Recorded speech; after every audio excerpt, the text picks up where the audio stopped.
Salve, salve família, bem-vindos a mais um Flow. Aqui do meu lado tem o Monarcão, eu sou o Igor. Esse é o Flow.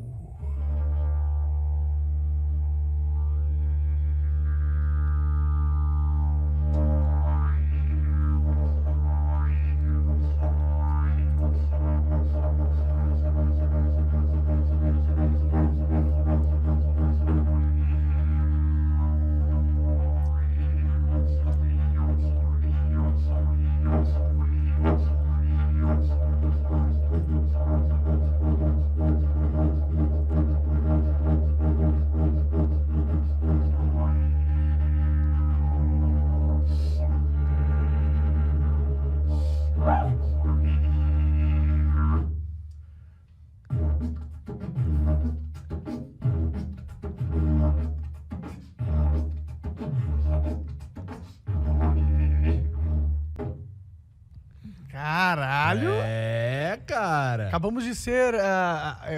Foi uma cerimônia australiana, aborígene. É. Hoje nós vamos conversar com Álvaro Machado Dias. Que legal estar aqui de volta, pessoal. Cara, Obrigado por ter vindo aí, obrigado novamente. por vir aí de novo, cara. De Uma verdade. satisfação. Que porra era essa que tu tava tocando, cara? Se chama didgeridoo. É um instrumento aborígena australiano. Ele é só um cano furado, tá? Ele em geral, ele é furado, ele é comido por dentro por cupins. E aí ele fica bem sólido por fora e você assopra. E aí tem um lance de fazer uma respiração circular, ou seja, assoprar e respirar ao mesmo tempo, para você manter o Som ritmo contínuo. rolando. E o resto você faz na boca. Você faz o ritmo que você quiser na boca. Entendi. E é na Austrália que foi inventado isso? Na Austrália que foi... É engraçado usar o conceito de inventado, que faz todo sentido, porque a gente está acostumado a dizer assim, né? O sujeito ocidental, capitalista, inventou alguma coisa. Mas, na verdade, sim, foi inventado pela população aborígena da Austrália. Assim, na verdade, do Pacífico Sul, em geral, você tem esse instrumento, assim, tá? Mas a Austrália é um lugar onde ele é realmente, assim, cultuado, estudado. Tem muita gente que toca profissionalmente, toca até em orquestra. E tem uma coisa muito interessante desse instrumento, que é o seguinte, esse som que ele faz, né, ele está numa nota, cada um tem... Né, o meu didgeridoo aqui, ele está em Ré, mas o lance mais interessante é que ele tem uma ressonância. E a ressonância dele está em 7,8 Hz, mais ou menos, em 7, 8 Hz. E a gente chama isso de ressonância de Schumann. E é a mesma ressonância do planeta Terra. Caralho! Então tem uma coisa Que loucura interessante isso aí. nisso. Eu não sei se tem a ver com a questão, mas especificamente tem muita gente que usa esse instrumento de maneira terapêutica. Por exemplo, se você soprar isso no corpo de alguém, o corpo vibra de uma maneira, assim, inacreditável. A experiência é forte, é indescritível. Pode crer. Muito legal, assim. E o som dele tem uma coisa que também me chama a atenção, que foi o que me aproximou dele, que são essas camadas, né? E assim, uma camada do som acaba trazendo como se fossem representações da mesma camada, menorzinhas lá dentro, e essas menorzinhas e menorzinhas. E ele vai, então, portanto, mudando a escala, mas permanecendo com a célula idêntica. E a gente chama isso de fractal.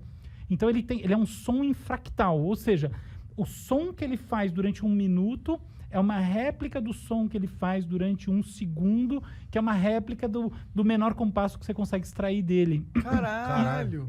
Isso dá uma coisa, a gente não sabe dizer direito o que é, mas sente um negócio diferente em função do fato de que os fractais são atraentes para nós, para os seres humanos em geral.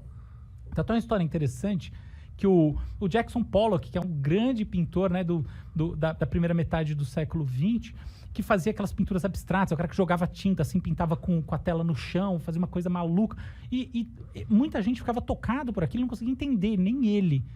E depois, ao longo do tempo, essa arte dele foi sendo estudada, e o que se compreendeu é que o que ele estava fazendo, na verdade, eram fractais. Na verdade, ele foi evoluindo ao longo do tempo, e a pintura dele foi se aproximando de fractais.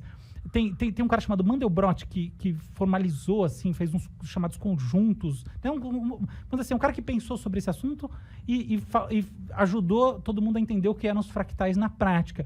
E aí tem gente que estuda o quanto as pinturas do Pollock, elas lembram esses conjuntos, ou seja, o quanto elas têm a ver com fractais. E esse instrumento também é muito fractal.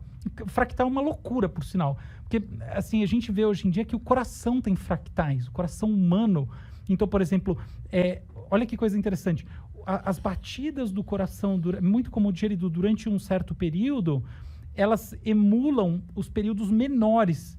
E quanto mais você... E elas variam, né? Então, quanto mais essas variações longas lembram as variações curtas, mais saudável o seu coração.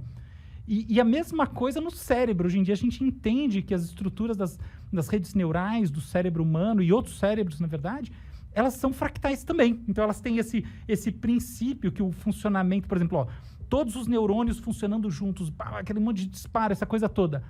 Isso é muito parecido com o que você vê num pequeno núcleo de neurônios conectados em qualquer área do cérebro. Por quê? Porque esse pequeno neurônio se espelha no grande ecossistema biológico, porque o cérebro tem uma estrutura de fractal.